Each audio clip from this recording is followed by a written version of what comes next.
I think it's important that you're honest with yourself and with others with regards to how good you are with money. And in business, I'm phenomenal with money. And in personal, in the past, I've kind of sucked. And I've come to the realization that not only do you need a budget and you need to adhere to the budget, but I need guide rails that are self-imposed. And so that has worked unbelievably. And so for my case, for your case, I want you to have the same success. And in order to have that same success, I think there's a couple things that you need to be aware of, or principles that you should be adhering to. In the business space, we would always say all of your purchasing should be in that period for that period, with exceptions of, like in restaurants that we have like fine wine allocations, that this is your shot to get it or you could forget it.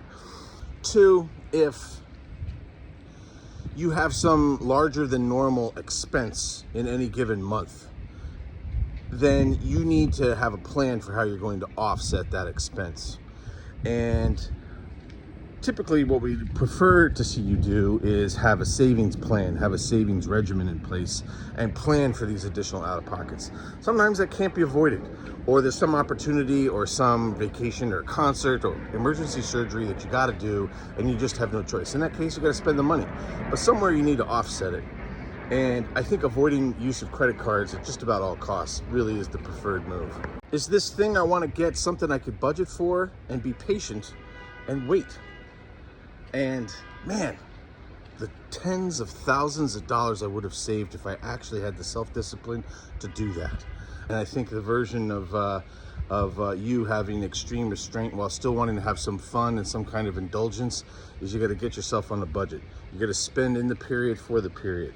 You're going to make sure that if you overspend in a certain category, that you're offsetting it elsewhere and your spending isn't exceeding your income in any given month ever, even with the use of credit cards.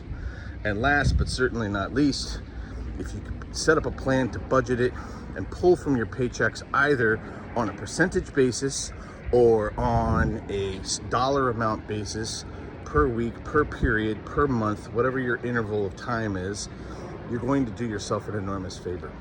Lend the money to yourself. Save the money for yourself. Make money off of your money and stop falling for these traps that credit cards have, because believe me, they are all traps.